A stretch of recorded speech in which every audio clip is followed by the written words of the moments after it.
Yes, welcome to Open Collar, the only show where if you put on the suit, you accept the contract. Just like in the Santa Claus, we are here to deliver the goods, no chimney required. I am Cory Goes. He is Steve McCoy. This is the show coming at you live on YouTube. Find us at youtube.com at Open Collar Pod. It's been 2 weeks, 3 weeks? 2 weeks. 2 2 weeks. A little hiatus. Life gets in the way, as they say. I We're had back. probably the most ridiculous 2 weeks you can think of in terms of just sheer nonsense. Yeah. So I guess after the last show, Wednesdays my girls have ballet, so I took them to ballet as I do.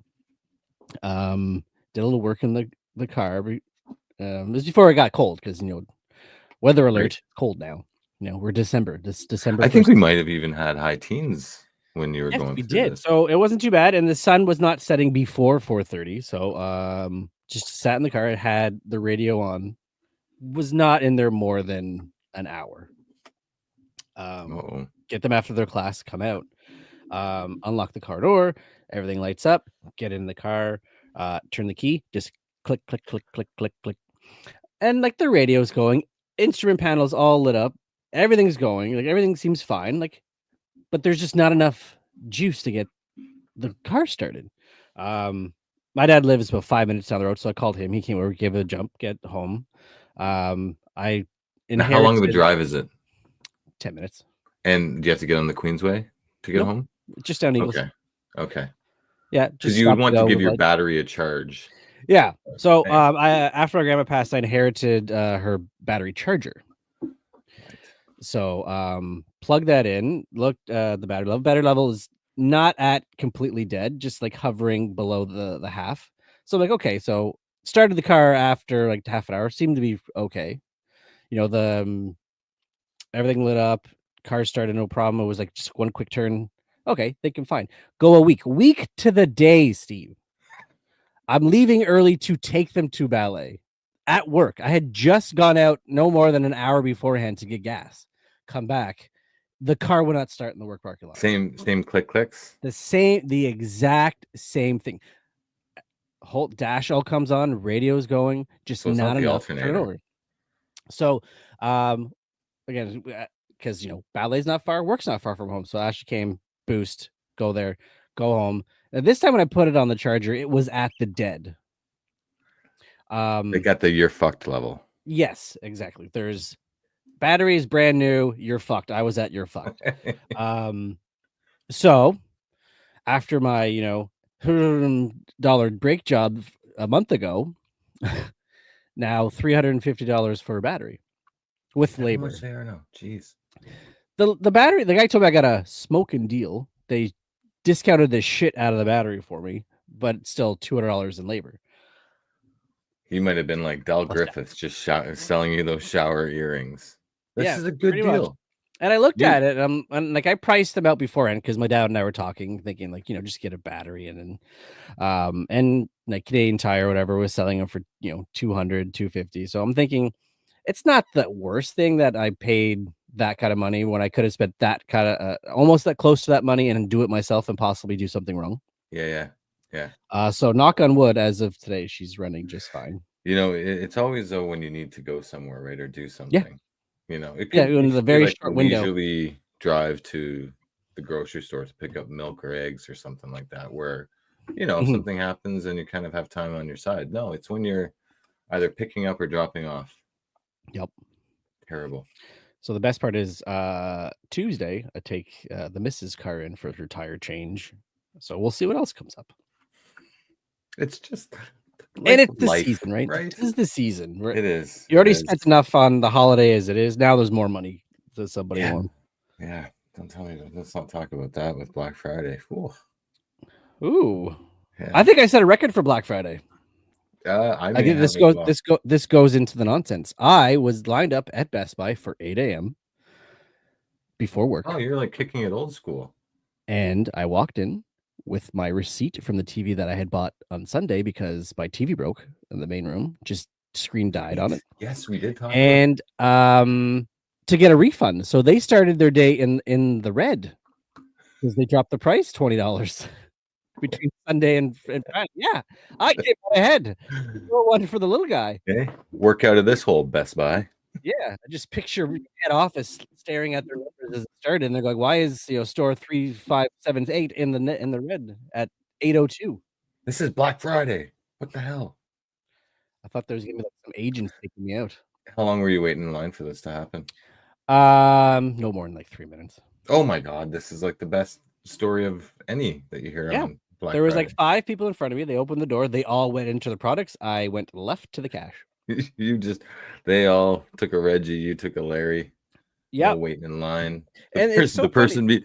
The person behind at the cash is like seeing you walking towards them, and they're kind of confused. Like he has nothing he in his doesn't have hands. there's no TV with What him. the hell? Still got Yeah. sleep in my eyes. And it's funny because when I went on Sunday to get the TV, and then when I was out again today doing errands, running into people that I know, like, what the hell? You think the world is big enough that you would not run into people you know outside of work or outside of a social circle, but like literally, I'm looking at TVs, and then a friend of mine from like middle school just saddles up, and for like the next half hour, we're chatting, looking at TVs. And did he end up buying a TV based off of some recommendations that you provided? No, but the funny thing is I messaged him that morning because his TV had done the same thing like a couple weeks prior, and he's been pricing things out. So his kid was at doing swimming lessons, so he just came by, and we just happened to be looking at the same models and makes of Messaged him and said, "See you at B2 B squared Best Buy." Yeah, I should have. I didn't, but That's what I the didn't know kids he was say out. nowadays. B squared. Yeah, B squared. I found it just before Black Friday that I don't know if it's every Toys R Us, but certainly the one that's close to my house is closing down. Oh, really? And yeah, so I knew that there was some that had closed down in the States, if not all of them. And so the only ones that were sticking around were primarily here in Canada. And caught news of it. So we're like, oh yeah, last Monday we had the day off, so we went and did some shopping, some pre-Black Friday shopping. Yeah. Well, not even, because nowadays it's like Black Friday week.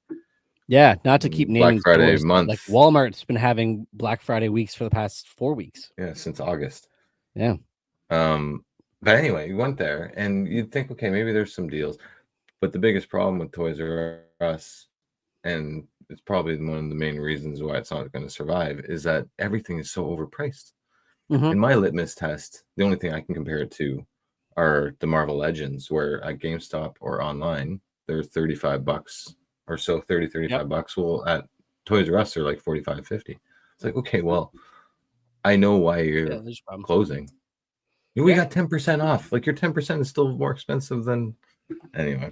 But a part of me is sad because it's the nostalgia of it, right? Like it's a rite of passage. Every kid goes to Toys R Us at Christmas time, going and just having a look down the aisles and just saying like, I want this and this and this, and having obviously your catalog to look at as a kid, but then going to window shop. It's terrible. I don't want to grow up. I'm a Toys R Us kid. Oh, and so long, Giraffe. Nice knowing you. Jeffrey. Pour it out for Jeffrey. That's right. Pour out some coffee. But yes. See Jeffrey on the corner turning tricks. Oh, poor Jeffrey. Poor Jeffrey. We looking for a meal. Yeah, we I can't remember. It was a number of years ago. There was like one of those character things at Toys R Us. End up being just like somebody working there, like just partially dressed up and doing a toy playing thing. But they had somebody that Jeffrey came out, so the kids, I got a picture of Jeffrey. So add that one to the family album. And then on his breaks, he'd be outside smoking a cigarette with his, Those are the best. Ever stumble down a rabbit hole of like Disney characters, like with their masks off and stuff? Well, I saw a video not too long ago. It might have been last week even, and it was a video of Minnie the Mouse, but it was a dude in the Minnie the Mouse costume. I think I saw that. Is that like an older Mexican fellow? Yeah, and he's having a cigarette on his just out. He's got his high heel foot on the curb. He's having a dart. Oh, that's hilarious. Yeah, just mascots hating life. Yeah, but we went to the Santa Claus parade last night. That was interesting. We did too, but not out your way, out west, Carlton Place. Wait, so Santa was in both places I at don't once? think it was at the same time. Okay. Like, what time was your parade at?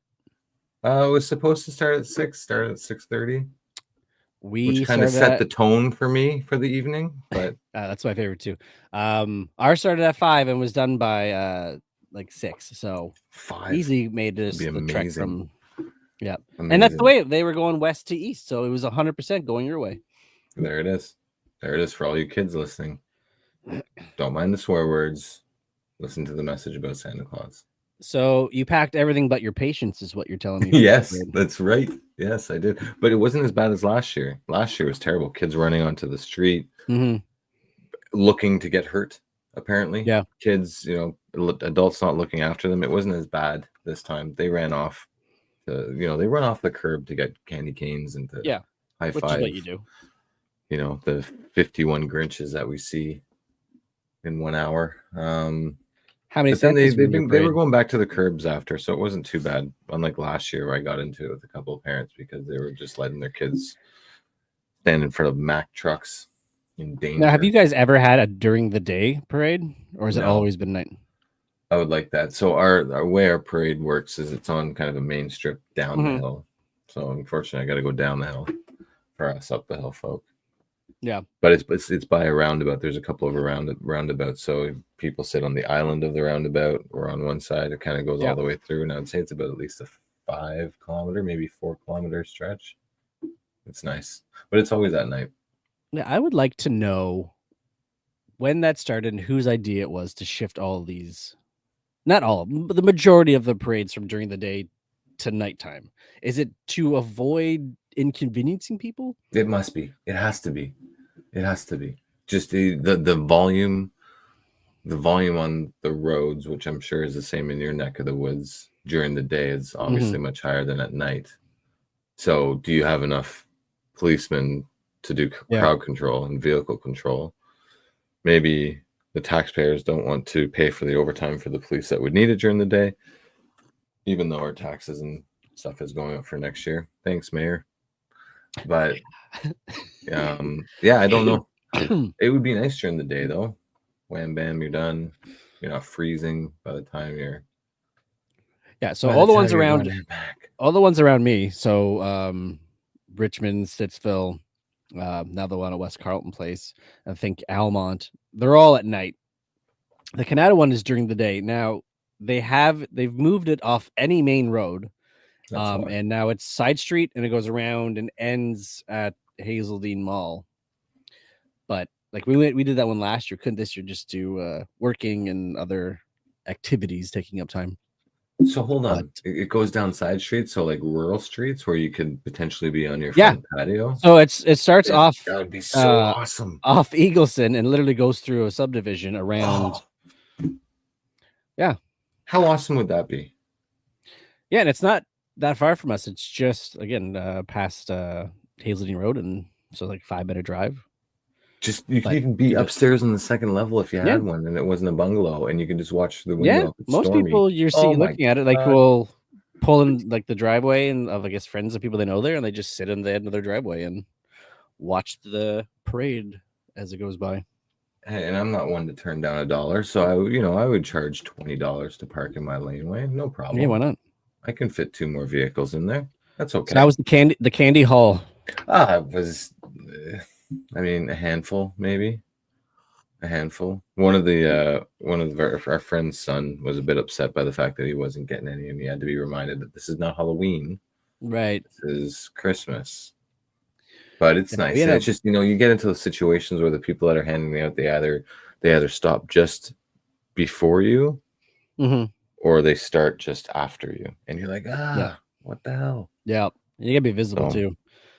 Like the little one here, she got the most, probably because she was in light colors. She's got like the golden locks. She's small and cute. And she would wave at everybody and she'd always have her hand out. So she's well seen. While the oldest shy one, she had her hands in her pockets or her hand like barely out. Okay. Yeah. Kind of stood in the back. She's like, I'm not getting anything. But it was awesome. The first group of people that came out were giving out glow sticks. So Nice. kids had to crack those open, and also made it easier to see. But we swear we got like 6 packs of chocolate milk. Oh my god, like legit. Like we Yeah, only like got candy canes. Carnation and like Tim Hortons little single serve packs. Like it was crazy. That's Like money bullshit. was spent at this parade. And I'm then yes, so happy for you. the Oh, amount of right. But candy then canes. you were headed east, and then we Yeah, were left with, but they're all out. all the crap stuff. Here's your half-eaten candy cane kid. Yeah, the one that we dropped, it's all broken. That's right. Yeah. Yeah. And again, the little Miss Ava, she got it was a DIY like kids craft kit from Home Depot. It's a little putting green. So basically, it's like going to see Santa, and you get those little. Oh, it was wrapped. gifts Like for they them. were not giving out to every kid. It's like one person would hand it, like look around and hand it to a kid. So like maybe 4 or 5 kids near us that maybe got one. But yeah, like That's it's a wrapped awesome. present. We're like, what is this? And I put it together. It's a little putting green. So the kids were doing that today. That's amazing. Like a No, little tabletop thing. not in the Orleans budget. Not in No, the budget. CP knows where it's at. I guess we're going there next year again. Jade, we're moving. We're going rural. We're going rural. Yeah, but it was 2.5 hours that we were down there. So we left the house here at 5. It was like a 10-minute walk down the hill, and then we were back home by 7:45. So you factor in the walking, completely and the frozen, waiting. right? I was smart. I wore my snow pants. We couldn't convince the older 2 kids to wear snow pants. They're like they're too cool for it, and then they're yeah, exactly. Yeah. What do we know though? We're just parents, right? Yeah, they got the runners on and their regular pants, and yeah, no, we forced the boys to put them on. Oliver didn't want to, and we're like, oh, he's you too will old, right? regret this. Yeah. You will regret this. Let us just lay down a little knowledge on you, young one. Put them on, you won't regret it. And he did. You guys all decorated as well now in the house. Mm-hmm. Festivities are ready. We were supposed to do that today. However, Jade had Wednesday off and did it during the day as a surprise, and then just left the ornaments to put on. Because I'm not really a big fan of like putting the tree together, and like it can be frustrating at times. So I don't mind putting the tree together anymore now that it's a pre-lit one. Yes, that does help. That does help. But we're not putting up any Christmas lights outside this year, because I think next year we're going to splurge and maybe get those secured string lights that you can get. Not like the proper professional ones, but there's ones that are on tracks that you can have installed for, I want to say like $500-600. Yeah. So we're going to do that. The reason why we couldn't do it now is we waited too late in the temperature. It's too cold for the adhesive to stick onto the siding properly. So I'm not going to put lights up this year after Squirrel Gate from last year, if you remember. Oh, I want to hear Squirrel Gate. Oh, no, I'm sure I told you, and the listeners too. Well, in case I haven't told you, it was a cold day in November. Yeah, it was a cold day in November 2023. And I had Christmas lights all the way around the house. Mm-hmm. And one day I was driving back to the house from the grocery store, and I saw the side of the house that's opposite the front door. And I saw that the cord was hanging, and it wasn't on, obviously. And I immediately thought that it was just kids that were going around being hooligans, cutting up the cords and whatnot, that they probably just reached up with scissors, cut them, and I was pissed off. And then it happened on the other side, and then it happened in the front. I'm like, what the fuck is going on? Called my one neighbor across the street who has a rave party going on every Christmas with his lights. Love it. No issues. But then my neighbor 2 doors down did. Same thing. We thought that it was kids going around with scissors. Well, his parents had told him, did you check to make sure it wasn't the squirrels? I'm like, there's no way. There's absolutely no way that this was squirrels. And he's like, I don't know. My dad, he knows a lot of stuff. It could be squirrels. And I was like, okay, well, you're stupid, because that's not it. Lo and behold, about a week later, sends me a text. His office from work from home is right at the front window. Took a snap of a squirrel with a light bulb in its mouth. So the case was solved. It was the squirrels. They went all the way around both of our houses, chewed off and took the light bulbs. Amazing. Like not only were they cut, Corey, they were missing as well. And then he put some up this year. Yeah. Like, well, you're taking a risk, Carl. It's like, well, whatever. And he said that he was finding light bulbs all throughout the summer around the house, and I haven't found a single one. So I don't know where these squirrels were stashing it. And the only thing I can think of is that the texture of the bulb was that of like it kind of can be similar to a nut, maybe. Oh, it's those like crystallized looking LEDs. Yeah, but they're textured too. Like Yeah, they so got they they're look not like could smooth, look like an right? acorn. Yeah. Anyway, it was so I'm not putting up lights this year. I'm not spending hundreds of dollars just for that to happen again. And I might just wait for next year. So we're gonna look like bah humbugs from the outside, but on the inside, it's on the inside that counts, Cory. I will offer you this advice because Please. I've seen this before and I saw it again today. It was a meme. Like, if I can find it, I'll send it to you. It's the best idea for the most. It looks like you didn't decorate, but also at the same time you decorated perfectly. It's half a string of lights on the corner of the house, dangling down, looking like to a cutout of the Grinch, like he's stealing the lights. Oh, So it's like a 6-foot string of lights, half on the house, half hanging down, like connected to the thing. So it's just like it got stolen, and like so you half-assed it, but at the same time you kind of didn't because it looks like yeah. this is You what kind of this made up is. for it. Yeah. That's thinking. That's thinking. I found it. So for the audio listeners, I'm sorry to you won't be able to see this. However, for Motherfucker, eh? viewers, you can see that the squirrel was caught red-handed with the red bulb. Unintended, yeah. Unintended. Yeah. And oh man, like just even the chords. It's just terrible. Terrible. Now the question is, why was there no like electric shock death to anything? Right? Like the cat from National Lampoons. Yeah. Like, I want to see that mark around the grass. No. Now, like I'm wondering if like different technology involved with these things, where where there's a short, it just like kills it. Because I had lights going around the front door, and it's a nice perfect up, around, and then halfway down the other side, and then it just stops, and the next 3 feet is just dead. And I've replaced every single one of those, and I Right. can't figure out why it is. I thought maybe I clipped the wire when I was stapling it to the frame, but no, nothing. I don't know. It's the short. It's squirrel proofed. So I bought a new strand lights today. Did you put them Went up? a whole. I did. Parker came out, helped me. I'm Starting to off get this into coming these Friday, and I plan on flooding the rink because they're supposed to get some cold weather. So that's kind of the like one last thing I'm middle of looking this forward week. to. It's going to be like in the minus high end of the teens. Yeah, we're calling, I think, for about 5 to 10 centimeters on Wednesday, so that's fine. I'll shovel that out of the way. Also, and speaking of snow, shout out to the brave souls down in the Buffalo area. Oh, Like 5, right. 6 feet of snow, right? Lake effect.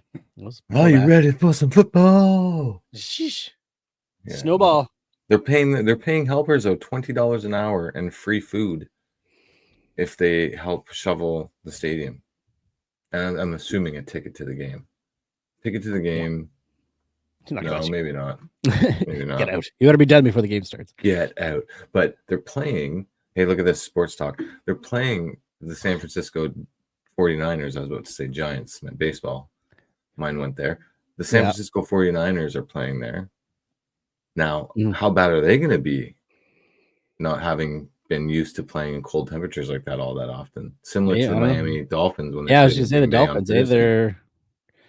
they are not good in the cold. Yikes. Well, that's what you get for having far north teams playing against far south teams or west. I would imagine it's also like almost a point of pride for the Bills fans too. We got snow in our stadium.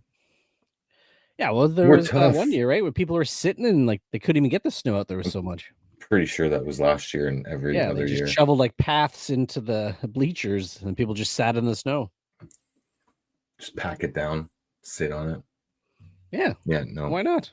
No. Couldn't do it. And 25 minutes in, we can actually start the program. Hey, we went off. Hey, we're catching up, Cory. Yeah, right? Catching up. So I have this bit of news. More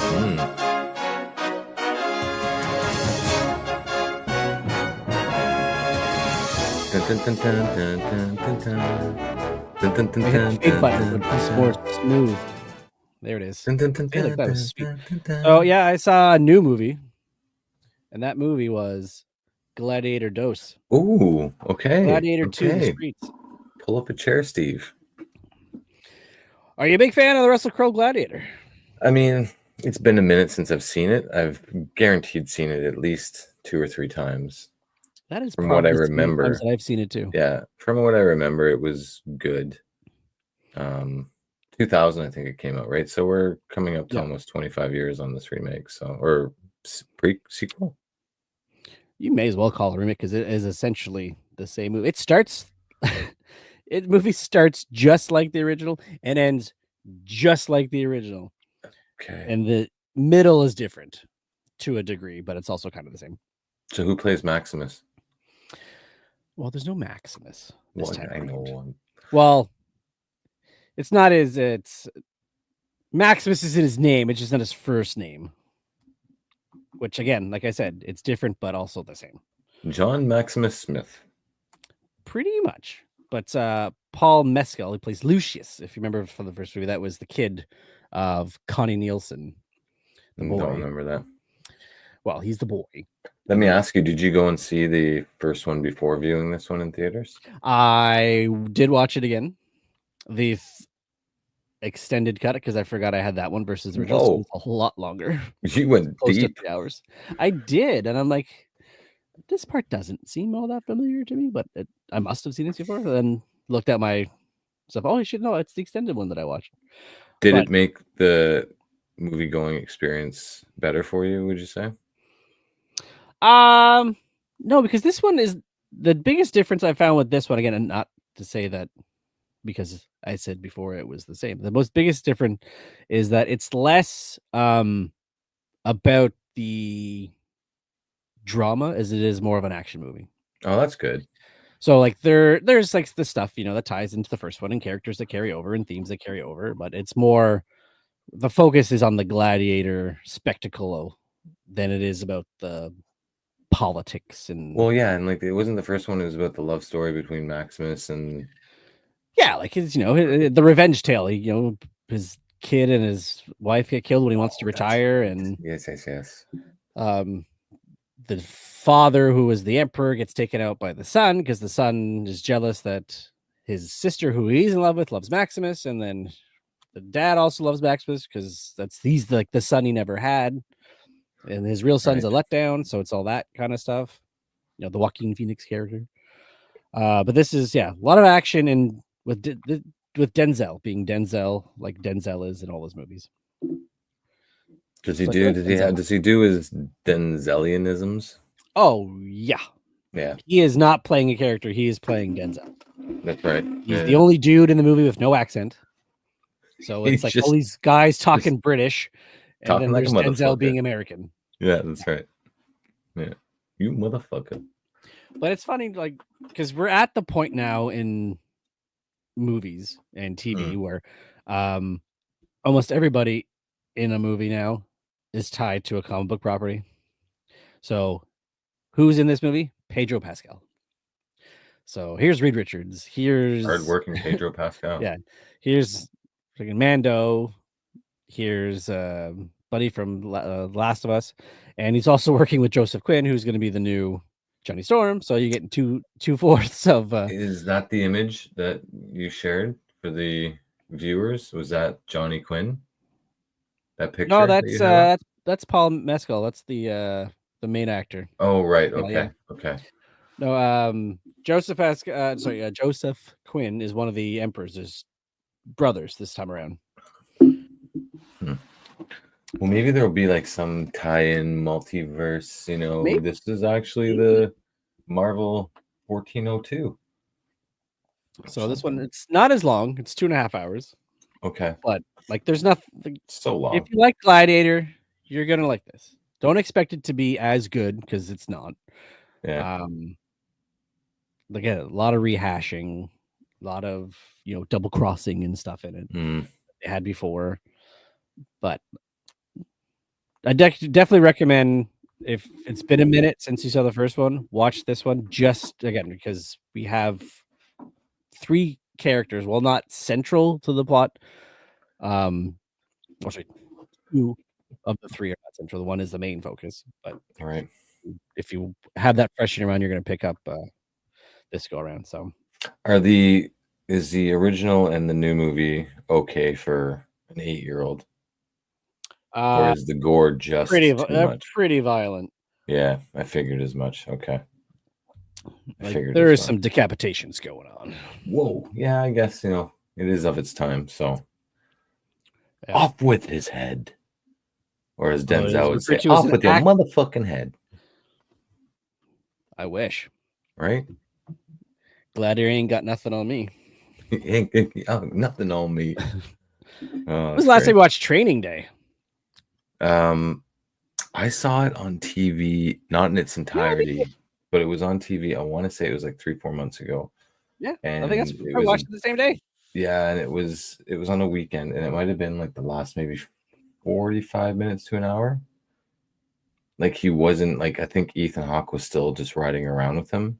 Yeah, and he hadn't yet discovered like his true colors. But yes, it's crazy. It's like a 2-hour movie that it's all set within one day. Yeah. Which it seems like it's longer, but it's not. It's really just the one day. Like they're over here, and then later in the movie they go back to the same place they were. It's just a couple hours later. It is a good movie. Yeah, I don't think to be honest, like he's Academy Award-winning performance. I think he did better in other movies. Yeah, for sure, but it was still good. Like he's a good actor. I mean, he may not, speak with the accents that perhaps he should under certain circumstances. Mm-hmm. He may just play Denzel being Denzel, which is okay, but he's Denzel. He can play a badass pretty good. So even when the badass is a cop. And what was the movie where he was the pilot? That's one where and he was the alcoholic. I've always wanted to see it, but I want to say Flight. Flight. There's always that one scene, that one GIF or meme or whatever that you see, and it's I'm drunk now, and he's testifying. But I've never seen the movie. Yes, I've just seen that part. 2012's Flight. Jesus, 2012. Only 12 years ago. Wow. Wow, 12 years ago. That yeah. Depends on how the pitch of your voice, right? Yeah, I agree. So yeah, check it out. I mean, if you don't, you're not missing. Like it's not the first one, but is it now? Is it 2 colors popped, 1 color popped, 1.5 colors popped? I mean, like it's a adjust your collar. Okay. But not like just take your jacket off and t-shirt. Yeah. Okay. Like you'll have a good time. If you like that's your interest, you'll have a good time. I like it. It's not terrible. Perfect. It's very much watchable. Oh, hey. Speaking of watching. Oh. December 1st, which means I kick off my annual 25 days of Christmas viewing. Let's see if we've lined up ours. Have you watched any Christmas? Yes, we watched one today. This is legit. I haven't posted it yet, so this is an exclusive. Nice. So we'll be excited. Okay. The kids, believe it or not, up until today, the kids had never seen this. Now, which is funny because I've seen this, watch it annually. Before the reveal, Cory, maybe next week's episode and the weeks leading up to when this is over, have last year's just to the side so that we can compare and contrast. Because there are going to be some repeats here because there are classics. Always. So maybe have that ready so that we can see where it lines up in terms of last year. So just a footnote. I have it on my phone. If you want to see, there we go. If you want me to compare last year to this year. Day one for last year was. Hold on. Do we have it? Do we have it? Do we have the sound effect? Looking. Interns checking. No, we don't. Oh, I thought I had a drum roll. I don't. So I'll play this for not having it. I guess I'll sing. It's Christmas. Trapped in Paradise. Nicolas Cage, Dana Carvey, and John Lovitz. It was day one last year. Okay. So this is definitely not a repeat. Not a day one 2 years in a row. But the big reveal is The Nightmare Before Christmas. Ooh, okay. I feel like that was within the first week of last year. I think it was You within the feel? first You 7 feel days. me? Yeah, Day 20 last year. oh wow, that's Not even way 20 off. days. Oh wow, that's Not even way 20 off. days. Little Yes, Tim sir. Robbins. We And so the kids had never seen this, you're we saying? had never seen it, but for whatever reason this year they have been hardcore into Jack Skellington. From what cause would you I say? don't know. Like I have some stuff like plushes and things like that from in here, and they for some reason like Jack Skellington. There's been some figures where Parker's seen he's wanted one. So I don't know how that started.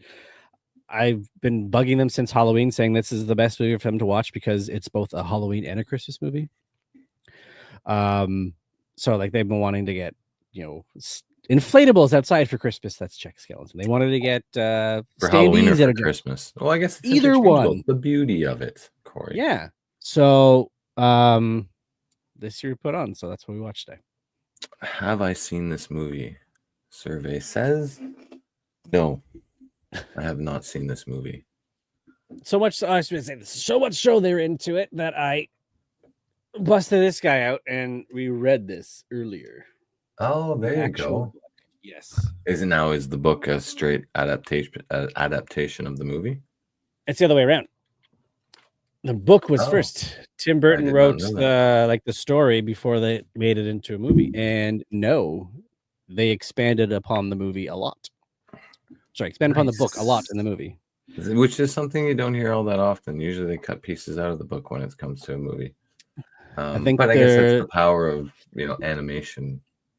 In the story, there is only Jack Skellington, his dog Zero, the three kids who kidnap Santa Claus, Lock, Shock, and Barrel, and Santa Claus.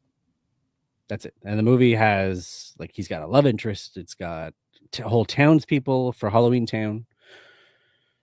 So big thing. Another villain that they add to the piece. Has there been any sequels or specials about this is it since this its is release? The only one. Wow. I know, which is very rare when IP for Disney. It's very rare and almost refreshing when you hear this, because it's almost like let lying dogs sleep. It's a good thing. Just let sleeping dogs lie. Let sleeping dogs lie. Yeah. And there's no need. Disney is not one to not milk their IP. Yeah. But I feel like they probably have the movie rights, but not the rights to the story. I feel Tim Burton probably still has that, which is why we haven't got anything other than what we got. Well, we started our shit ton of merch viewing at least a week ago. We've got a few movies in. We've seen The Polar Express, classic. We've seen Mr. Bean's Christmas, classic. And we watched Home Alone Friday night, classic. And then today, Elf, classic. Will they be on your calendar? Time will tell. Who's to say? Tune in to find out. I do like going obscure, but there are some. I'm gonna say every year that probably the last 5 are probably, depending on the order, are locked in. Because there was one movie. It was with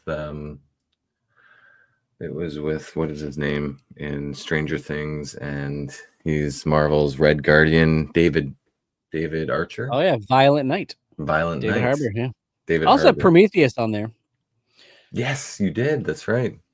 Okay. And for those who are arguing about that, my inclusion of that, so argue with me about the inclusion of that. It literally, after the very beginning, they come out of their hypersleep and it's mentioned, December 25th. It's Christmas. Yeah. And then there's trees seen in it and there's Christmas music. So it is central to the plot. So shut up, everyone. Yeah. And again, awesome. If there wasn't Christmas going on, John McClane would still be in New York. It's true. That is why he travels to Los Angeles. This is a fact. To see the children and the wife, because it's Christmas. He's going to a Christmas party. Run DMC, his Christmas song is playing. And it's Carl Winslow was in that movie. You can go super meta with that. We won't now, but you can. If there's somebody who has a deep bench of appearances and things as a cop, it's him. Yes. Him. And then there's, I mean, we should do a whole episode on predictable cameo appearances. Oh Danny yeah. Trejo, Carl Winslow. I don't know his real name. Carl Winslow, the actor. This is Reginald Vell Johnson. There's the guy who was in Punisher. He was in RoboCop. He was always the bad guy, always a henchman. Typecast, I guess, is probably the right word to say. But we could spend a lot of time on that.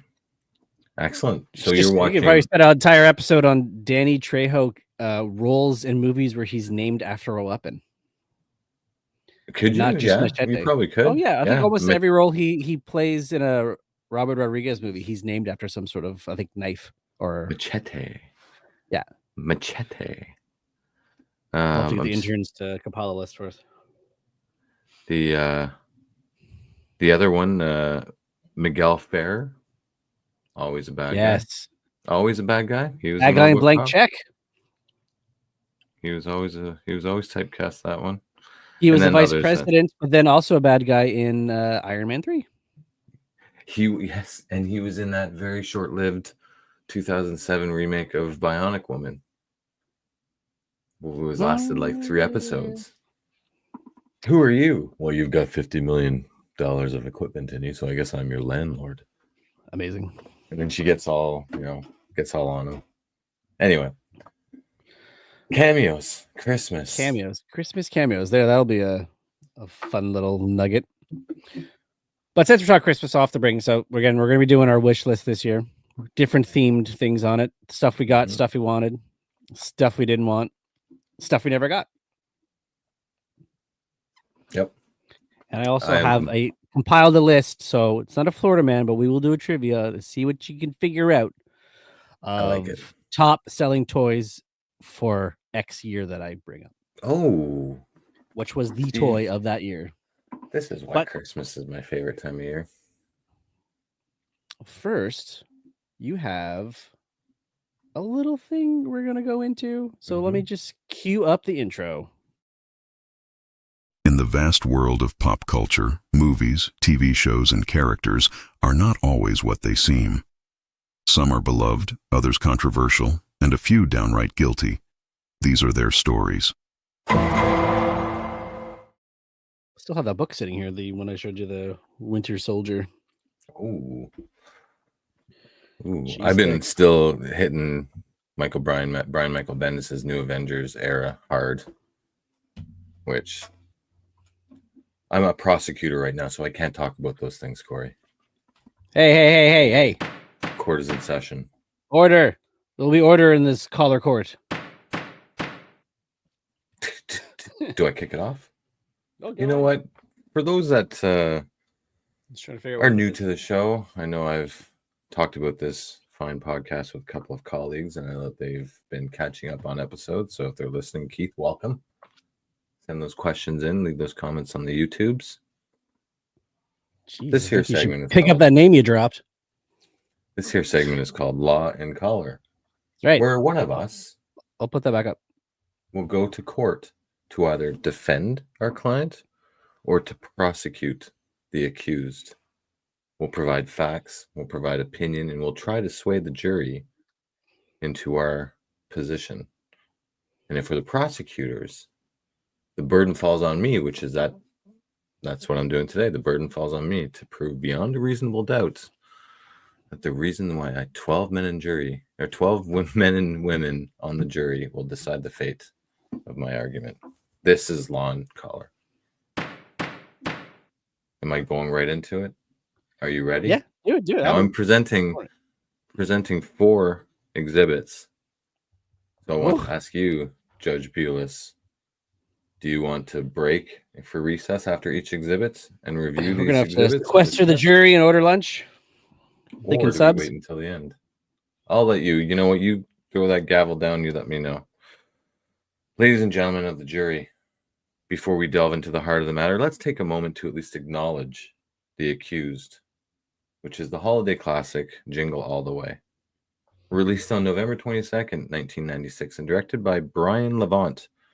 This film features an all-star cast, including Don't Call Me Victor Freeze, Arnold Schwarzenegger, Sinbad, Phil Hartman, warms my heart every time I say or hear his name, Rita Wilson, and Jake, I Beat Sabalba's Ass, Lloyd. Grossing Yippee! 129.8 million worldwide at the box office. It's clear that this movie has left an indelible mark on audiences around the globe. Adjusted for inflation, that would represent approximately 230 million in today's dollars, which is pretty good, I would say. Yeah. But let me not get distracted. Beneath the festive facade and the holiday cheer lies a deeper, more sinister narrative. Today, I stand before you to expose the true villain of this holiday movie. No, it's not the overzealous mailman Myron or the greedy toy store employees, which, if I may pause for a moment, give kudos to Chris Parnell, who is widely underappreciated, not only as an SNL cast member, but as you want to talk about cameos. He shows up in a lot of things. Man, your poop and burgundy poop. It's one of the best ones. Yeah, he's does a lot of voiceovers too. Oh, a couple of Batman audio podcasts or whatnot on whatever the aggregators that people are listening to this podcast on, as an example.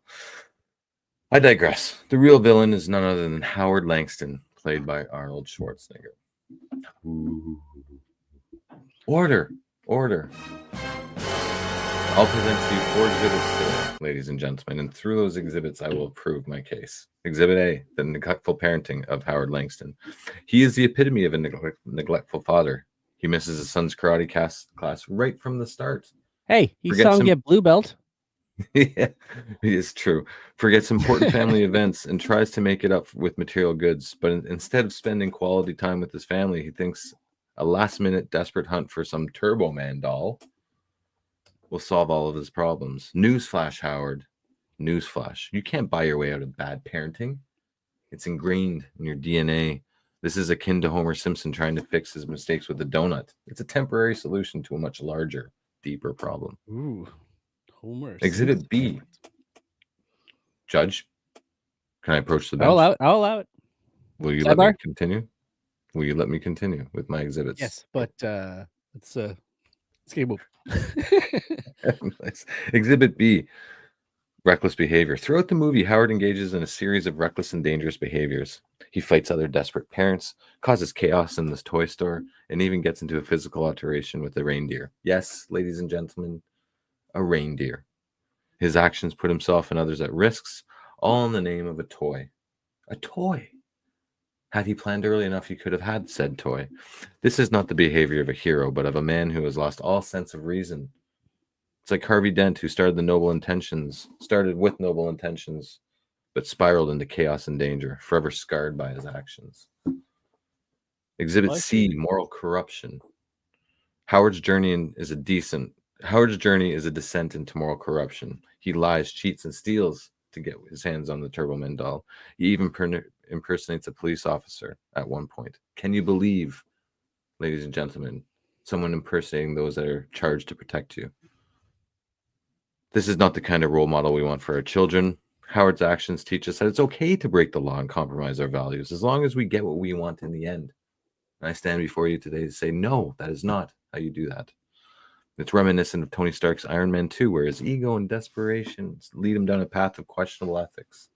Questionable ethics such as getting wasted, drinking back on his grandpa's old cough medicine in his Iron Man suit, or not telling anybody that he's dying from palladium poisoning when he could have gotten the help that he needed. Hey, I don't believe Stark is on trial here, sir.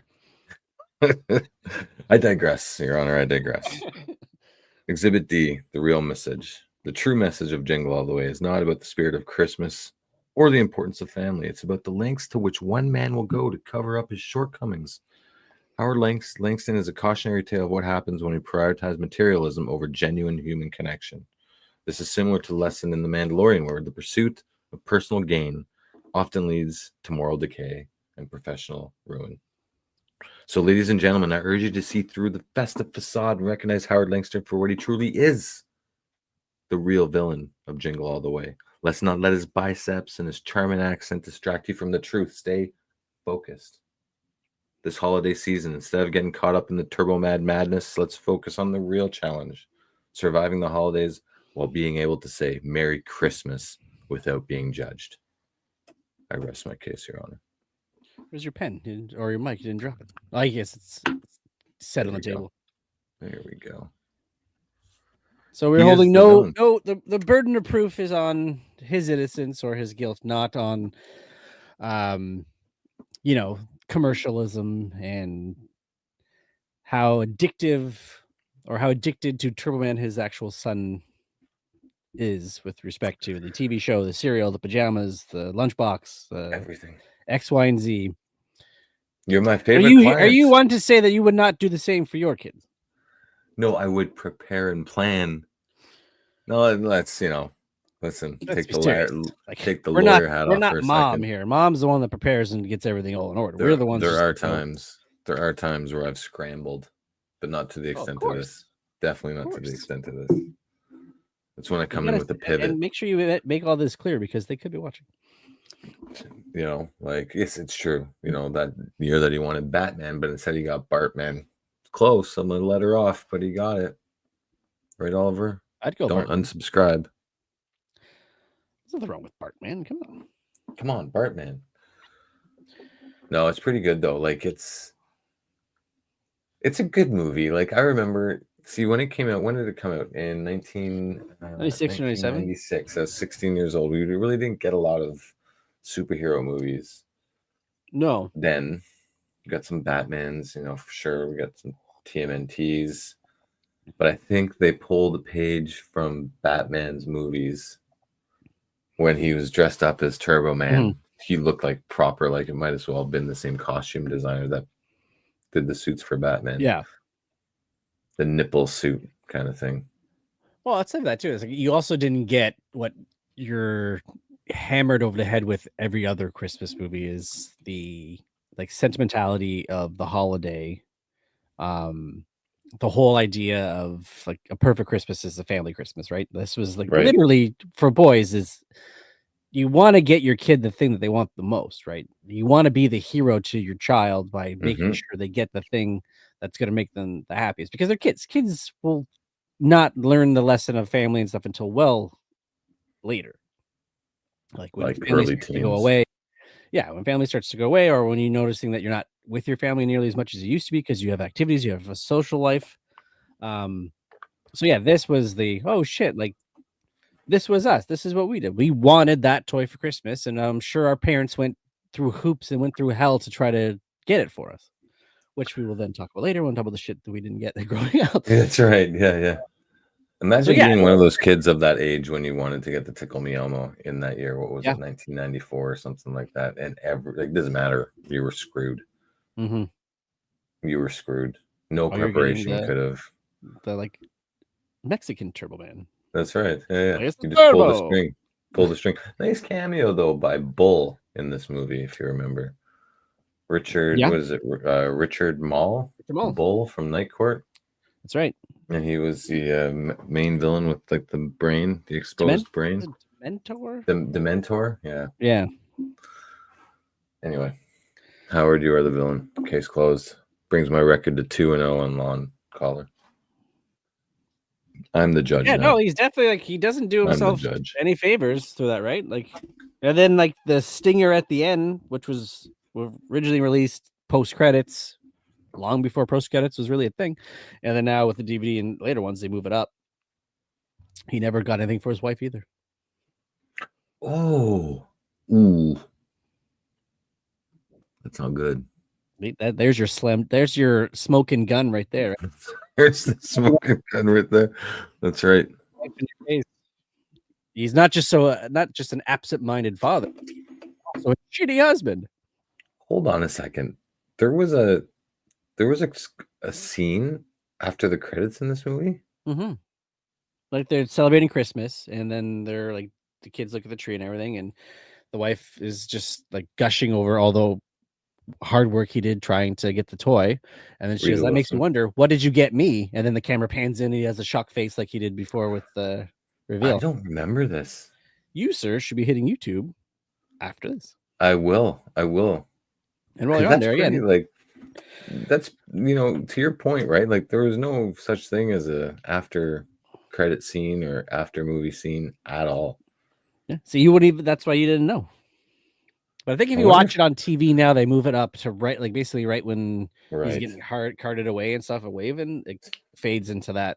So I wonder if they did that with the intention or plan to do a sequel. I don't know. You know, like it's one of those things that can go either way. Just a nice little haha. He forgot her too. Yeah. And now he's like fucked, right? Because it's Christmas Eve and it's that night now, and he goes to get like the pine tree car fragrancer from the local gas station. It's going to new earbuds from the local gas station, Bluetooth, of course. Some scratchers, but the highest of quality. Get her a couple lemon limes scratch tickets. Yeah, pack of camels. That's what you did. Pack of camels. Here you go. I had to date myself there too, eh? That's right. Some Joe Camels. Wow. Jesus. Yeah, that's me. Long time ago. Mr. Relevant. Nice. Well, this is before your story. I found this ad for ad break. So it's fitting. So we'll go to that and then. So the boy fell asleep in the Toys R Us store, and he woke up with toys from the ceiling to the floor. We've got the Nintendo action set, including the control deck with double game pack and Zapper light gun for just $99.99 at Toys R Us.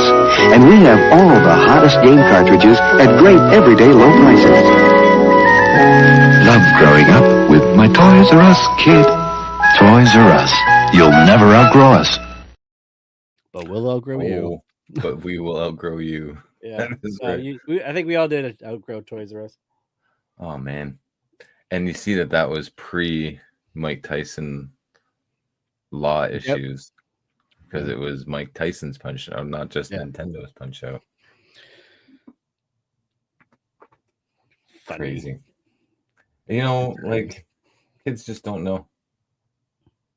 They just won't know. No, they don't. Anyway, that brought a little pain to my heart to see that. Well, plus, they're closing. That's right. Everything will be online now. Oh, you know what? That's actually a good. I don't know if it's going to stay online or not. Maybe it'll just be.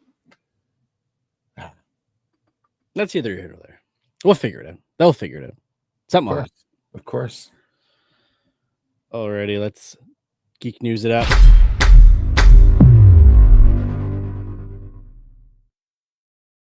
So 2 quick things. One, Fantastic Four has wrapped filming. So it is happening for sure. Not that it wasn't. And word on the street is people are excited about it in Marvel. Yeah, I'm getting pretty excited. I think having it be inside and outside of the main MCU. So it's connected story-wise, but not affiliated because it's in its own universe. Is going to help. And then, yes, it's a period piece, right? So it kind of falls in a time within the MCU that hasn't been touched on all that much, if at all. Where I think about Guardians of the Galaxy 1 with Kurt Russell coming to Earth, or in Endgame when Tony goes and sees his father Howard. In both of those instances, it's the 70s. We obviously see Cap before the 50s and 60s, but we don't see him until present time. So I don't think there's a movie that touches on this particular decade, which is the 60s. Yeah, we seem to only get 60s in small doses through like flashback scenes. But do we though? The only other thing aside from you said about Endgame and because that's the 70s, but like there's I don't know, is when Pym is and running the shield with Carter or something. Is that also 70s? That's 70s as well. I guess not. Yeah. Wow. We get WW2 and then not until Disco. I like it. I think I just have a good feeling about this. And you know, I mean, bad things happen in 3. And so we've already gotten our 3 bad movies. So we're okay. You know, if I still have never seen that 2005 one. which is what the first, like the. No, I saw the 2 Chris Evans ones, but not then the remake. You're talking about the Chris B. Jordan one? Yeah. That's not 2005. There's no way. 2015. You're right. Okay, you scared me for a Hey, minute. I did what I pulled a U with ears. That's right. You did. And usually it's you with names, but right? You're good with the years. And I got his name right. Chris B. Jordan. Or Jordan. It's Michael B. Jordan. Michael B. Jordan. Damn it. We're back. That's right. We reversed Everything back. Is as it should be. No, it'll be.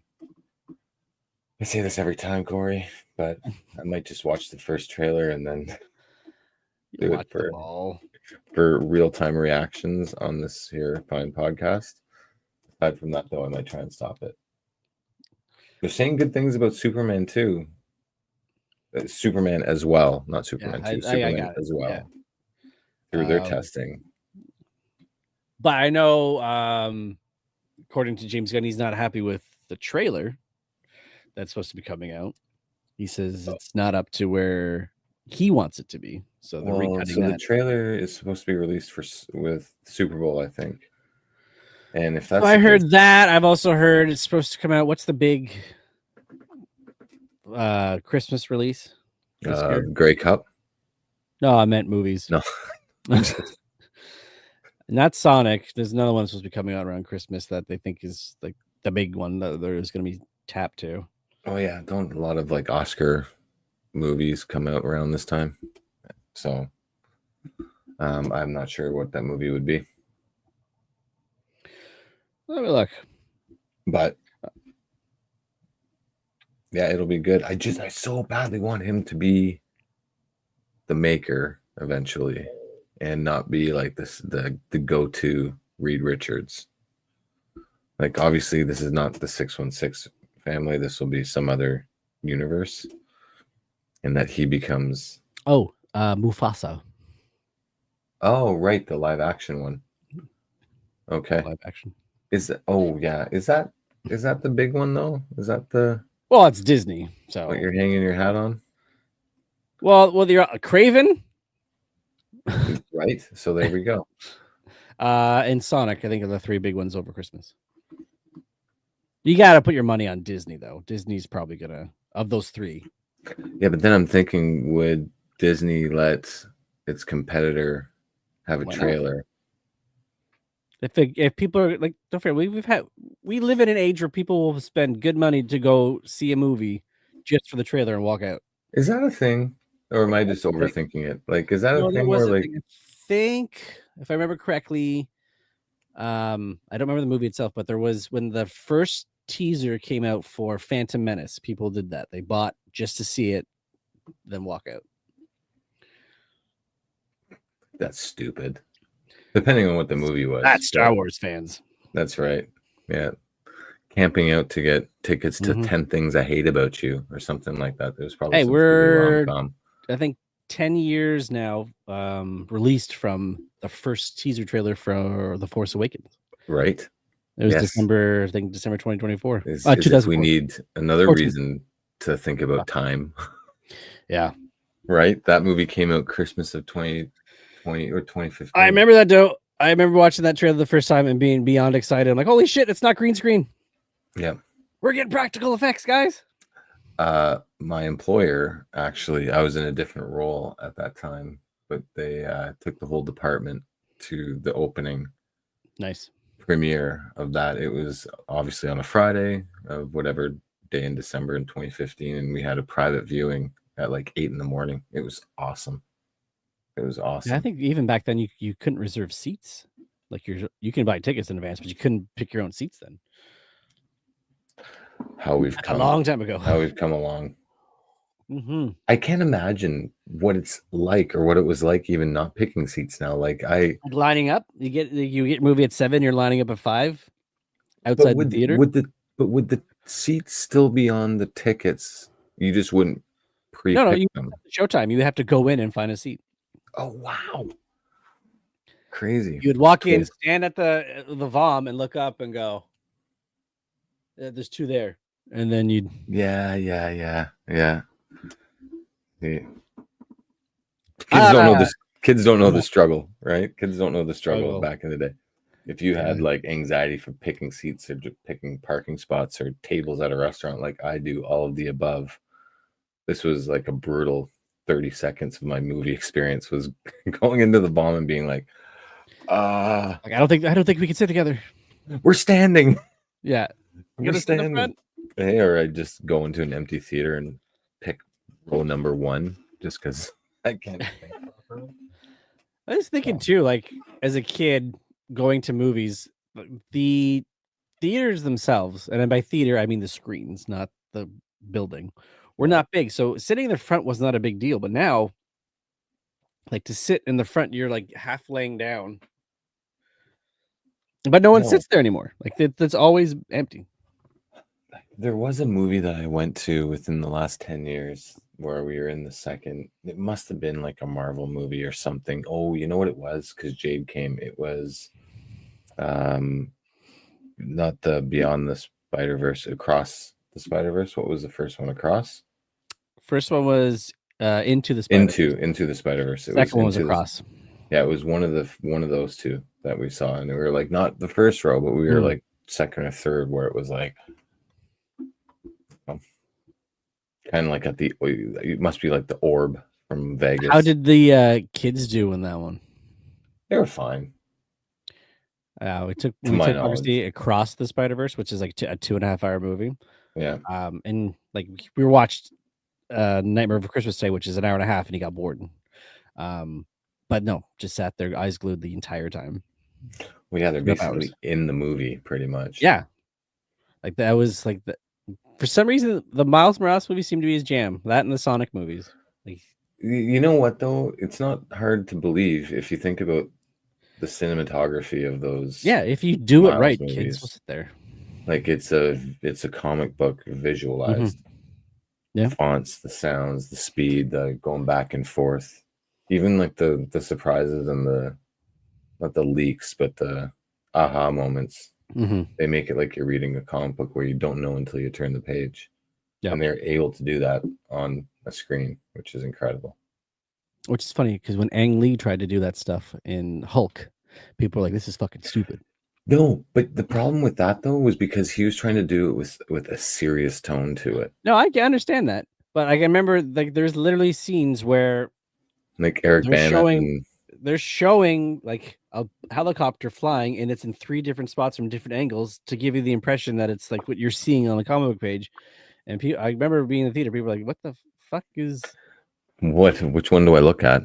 Is it the army? No, it's just one helicopter. It's kind of like when Eric Bana was transforming into the Hulk for the first time in the bathroom of that house, and then he used the panels to split up and like showed his face, and then showed the outside of the house, and the house shook, but you heard him roar, and then it panned back, and yeah, I should watch that again just to see how it holds up. So is that MCU? Well, that's not. It doesn't hold up, but it's just to see how bad it's been. Sorry, it's not MCU canon, right? Like the Norton one would be canon. No, it's not. Well, who's to say anymore? Well, I guess right. We'll have to wait to see what happens in Secret Wars. If there's another Hulk somehow. Do you think if they brought Bana back though, that people would remember him as the Hulk? I don't think so. So a small segment would. Yeah, I guess so. People that are going to that movie are going for that reason, so they would catch it. But to the average viewer, I don't know if they would or not. No, I don't even think that's something that even pops up anywhere. I'm watching that movie again. 2003. More than 20 years ago, man. Speaking of old, but this is actually young. New reports now are saying the Young Avengers project will not be a movie; it'll be a Disney Plus series. Yeah. Okay. And the reason being the Marvels. I think the people are thinking Miss Marvel is not as popular as they hoped she would be. Or that she was just better served as a TV. Yeah, character. That's my thinking too. I always thought this project should be better on television. Yeah. You're taking, like, if you step back and think about it for just a moment, your litmus test is the A characters of the Avengers, the Captain America, Thor, Iron Man, Hulk, they're your first experience of what an Avenger is. To go to this Young Avengers on a feature film, no, you can't do that. You've got to lead them in through TV. And they're like, there's no A-list celebrities that are playing the and characters. like at the same time, although Haley Steinfeld is, and she's marrying Josh Allen from the Buffalo Bills, so maybe there's some credibility of people might know who she is. that's your selling point. We got some problems. But yeah, so TV makes sense to me. So Well, who would you have considering- then? Kate Bishop, Kamala Khan, Wiccan. Assuming his brother.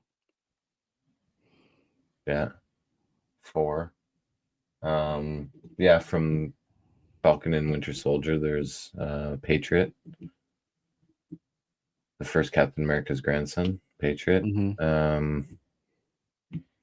If Kane would have carried on, we could have had an Iron Lad, but I don't think that's going to happen anymore. They'll have to change that up. Young Avengers was one of the stories that I read in my Brian Michael Bendis rehash. I think I've read like 60 comics in the last 2 weeks, and Young Avengers was some of those comics. The art was amazing. So good. So good. But he's the writer, he's not the artist. I know, but Jimmy Chung drew that Young Avengers story arc, and it was beautiful to look at. Beautiful to look at. And it wasn't even Brian Michael Bendis who wrote the Young Avengers. It was Alan Heinberg from TV's not Lost. He was big in the TV. I can't remember what he did. Alan Heinberg. No? No, not ringing any bells this time. It was older. I'll get the interns on it. Alrighty. Next little bit of news. I don't know. Again, we will see if this actually turns anything, because we all know how contracts work in Hollywood. But there's a rumor saying that Mr. Christopher Nolan's going to throw a wrench into Marvel's plans, because his latest movie apparently has several key MCU players cast in it, which could affect the next Avengers movie. Really? So so far he has cast Tom Holland, Zendaya, Lupita Nyong'o. Are they a package deal now? I think so. Yeah. Yeah, I think it's a buy one get one. Bear to be separated from one another. They must do the same projects. Anyway, I cut you off. Charlize Theron's in it too. So okay, if there's any sort of Clea and well, I mean, aside from Spider-Man. Tom Holland, they're not massive characters, but still, if this is true, if this ends up being true, at what point do you start to feel sorry for Marvel, where it's like, fuck, like nothing's going right? Yeah, how dare we cast people who seem to be popular? You know, like they. Well, that's what happens. As soon as you cast somebody who at a time is unknown and they do well, they will then pop up in something else, I would assume. Yeah, but then fair enough. And I'm sure you're thinking of Tom Holland as the example to that, which is fair. But then when you sign him up, wouldn't you not? Oh, actually, as I say that, they probably did sign him up to 3 or 4 movies in his original deal. He's well past that number now. Which he's now well past, yeah. And then he was renegotiating for Spider-Man 4, so, and Avengers subsequent to that. So, okay, never mind. I'll remove that comment from the. Strike that comment, please do that. Do we know what the project is that Nolan's? Well, it's Nolan, so everything's secretive. Massive. Yep, usually is. People trust well him. Done. People trust him as a filmmaker. Speaking of Nolan, I'm trying to get Jade to watch Interstellar. I just don't know if she'll make it through it. Yeah, it's long. But it's such a good movie. It took me forever to watch it. Like I used to be need to see it. It comes out, I'm watching it, and then I don't know. I just felt my time better served watching something I've seen 100 million times over, because it's only in half-hour increments than a 3-hour. Tenet? Was that Tenet that did it for you? No, Tenet that took me a couple attempts to get through that one, mainly because I couldn't hear shit. I vaguely remember you talking about. Like I'm What watching did this we movie, say? and I can hear noise, but I can't hear dialogue. So I thought maybe it's a TV. Maybe I don't know. I'm losing it. I'm losing Yeah. it. But then I watched it with headphones, and then I heard some stuff. So I'm like, okay, It's like a whole new movie, yeah. It's like right? must be like when you get like a hearing aid or something, how the deaf hear for the first time. Jesus. But it's I need to- interesting that how Nolan has gone from like making movies to making them almost inaudible because he likes it. Yeah. Like you have like I think it really started with Batman Begins because Christian Bale had a normal Batman voice, and then he has Batman The Dark Knight, and then he's What's got the growl, and then you do okay? Dark Knight You Rises, and redeemed. you can't understand Bane, and then here we are with Tenet, you can't understand anything. Okay. Yeah, that's fair. I was going to call you out on that for a moment, but then you redeemed yourself and said Go that back the and watch voice. Batman Begins. He talks normally in that movie. Well, yes. His Batman Yes. voice is normal. It's after that it's not. Is it though? I need to see that scene once again where he's talking to Katie Holmes in the alley It's more of a whisper. Like it's a gruff whisper. Which one is it? We just watched these movies recently where the crooked cop, he dropped them. Glass. Yeah. Was that the first one? I think that was Mhm. Begins. Yeah. Yeah, and he was yelling at him. But his growl and his growl in that He's one is scared of nowhere. me. Yeah, there's nowhere as bad as the second movie. Yeah, okay, that's fair. That's fair. Someone pointed out the other day, in The Dark Knight Rises, how really shitty the dialogue is in that movie. And the scene they point out is when Bruce makes it back to Gotham and there's a fight on like the court steps. And Bane's like, "Oh, you came back to die with your city." And he goes, "No, I came here to stop you." And then they start fighting. I'm like, that's the line you're gonna go on. Well, you know what? Maybe there's cameras on the streets, and I'm you just know, like, you what? kind of No, just I got came it. to stop you. Like you're Batman. I shall fight thou. Never Heareth hither. now and bleedeth Yeah. me later. That's right. Breaketh my back. Henceforth now I shall die with my city. I wonder how Go. movies would change if they did audio voiceovers of characters. Like I'm thinking Californians, if they did Californians for Bane and Batman, how that would change. Because you see these videos where it's like, if AC/DC was playing over Star Wars and it has more of a Yes. an impact. Everybody or whatever. points out Rogue One, Darth Vader with a lightsaber to Hell's Bells. That's right. Yes. So what if they did that? What if they did that, but instead of music, they just used different sounding voices to see how that would change the scene? God, I wish I was able to do that, because I'm thinking SNL Californians over those two in that scene would be hilarious. Saying the same dialogue though, right? Yeah.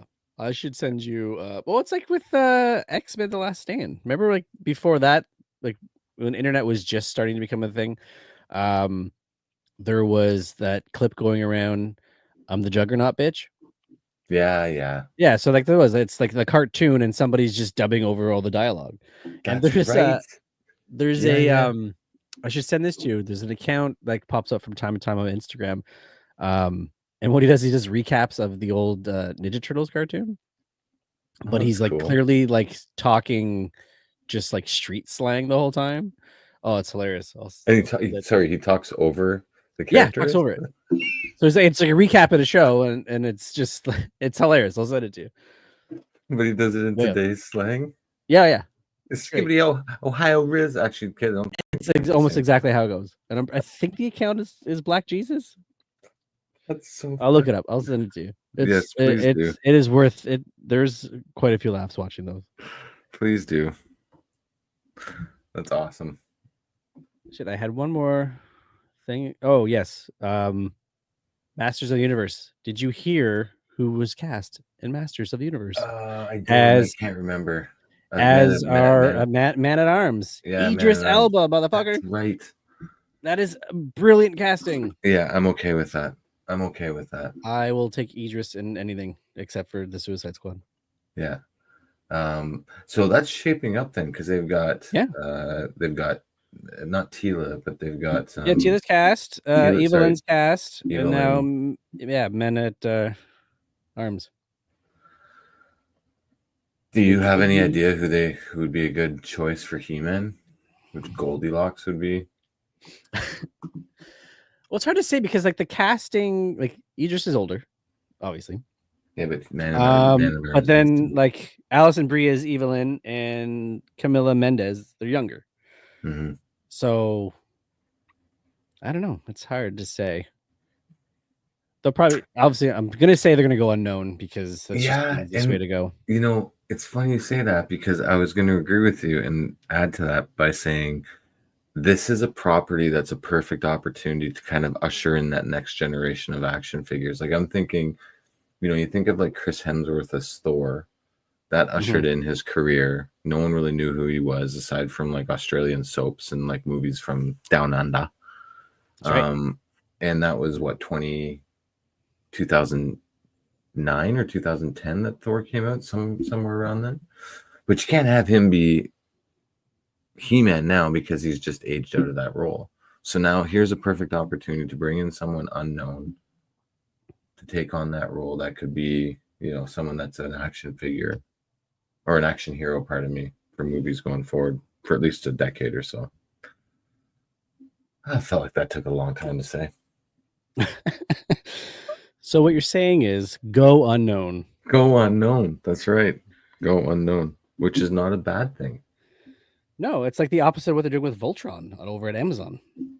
Yeah, is Cavill confirmed or so you have Henry Cavill, Sterling K. Brown, Rita Ora, just to name some of them. They're also again some more TV actors, but still the brunt of the cast are well-known folks. Yeah, just unknowns all day long. That's how you save money. I'm looking forward to it. You're not spending $50-60 million on your cast. Man, speaking of that, really quickly, a completely off topic, but I was listening to a podcast that did a review of Dumb and Dumber because it's my favorite movie of all time, and I take every opportunity to listen to a podcast that's talking about it.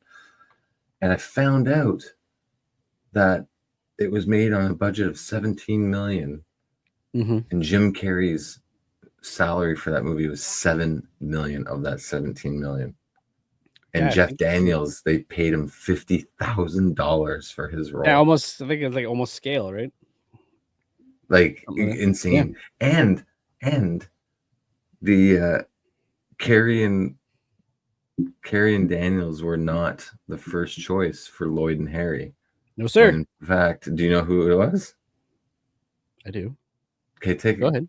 No, it was Gary Oldman and John Travolta. No, that's not the ones I heard. Okay, who'd you hear?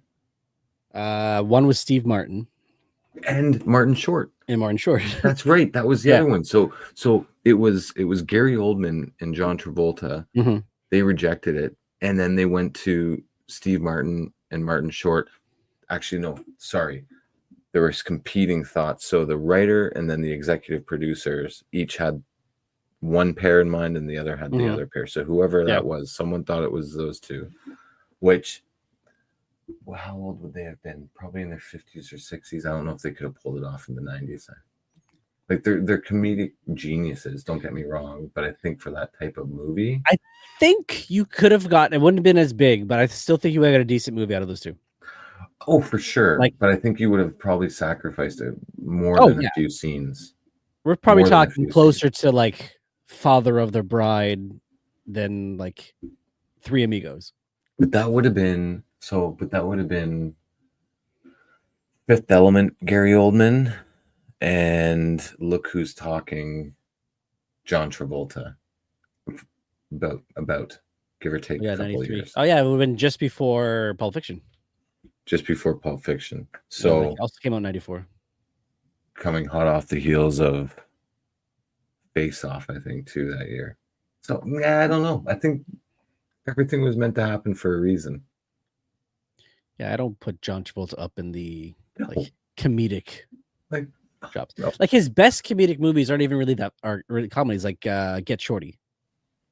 Don't remember it, other than that he was a gangster and it was DeVito that was in it too. Yeah, right? he's still there's comedic elements of it, but he's the straight man. Like he's straight in every scene, but there's just funny shit in it. Yeah. Okay. That's one thing. But then that's it.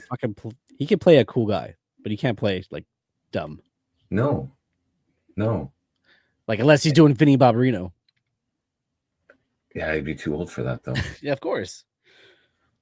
But you're right. There's no examples to say like, yeah, he's a good selection. Here's exhibits A through whatever. No. That case would have lost in Long Collar hard. Yeah. I would have been the prosecutor. I can't imagine how that would work. Just pairing him with Gary Oldman or pairing anybody with Gary Oldman in that. And it's not because I see Commissioner Gordon now. It's just like the dude can fucking play anything, but I just couldn't. Like he played like a white rapper in True Romance. He's like a white gangster. Yeah. He was like a pimp. He have dreads and stuff. And dreads, and then you have like the gold teeth. Just talk black, yeah. It's amazing. Dude can play anything. But I also don't think he can play dumb. I totally forgot about that character. Fuck, what was his name? I don't know. Name. But I can see him. But he goes, so his range is, man. It's vast. He's a method actor though, right? So I think, yeah. So you kind of put yourself in the, I'm going to be an Drexel idiot. Spivey. He was Drexel. Drexel Spivey. Yeah, that is a Quentin Tarantino name for sure. Through and through. Yeah. Through and through. God, man. That's what we got for this week. That's hilarious. And we end on Drexel Spivey. Yeah, right? Like, what a way to end. Who would have thought about that 140 some odd start talking about fucking Christmas movies and end on True Romance. Listen, this is the range that we go for. Folks. That's why we ask you to watch range and Gary Oldman. That's right. Like, you know what? Like Gary Oldman, Open Collar Live has range. But, I digress. Thanks for joining us on this week's episode of Open Collar. Since we are your favorite geek culture podcast, we know this. If you enjoyed the discussion, make sure to hit that subscribe button and hit that like button on your podcast aggregator of choice. Or if you're watching us on YouTube using @OpenCollarPod, you can do that there, or both. Why not? As always, we appreciate your support and a big shout out to our awesome collar community. So until then, stay geeky and keep those collars open. That's right. And now, Totally Polly. Mom! Mom! Oh, Polly. He's all by himself during the holidays. How could I have forgotten to take him?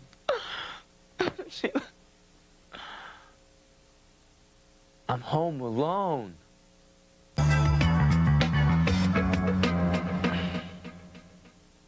What? Just had to do the little toe crackage. That's it, buds. Mom bailed me. I'm home alone this whole week, buds. Little Wheeze, you stay here, wait for any nugs to come, and if they come, you know what you do? You weed them. Ah! Cool. And I'm gonna cruise downstairs, and I am gonna read you twice the night before Christmas. I'm gonna open it. I'm actually gonna read, which is intense, because I haven't done it, bro, in a long time. Right now, you're gonna witness this really cool video. Fresh nug over there. Whoa, chilling on the couch. Bail, dude, cool. Oh, come, all you grateful deadheads. What? That was a little toe crackage. What? Cool. I'm gonna cruise downstairs.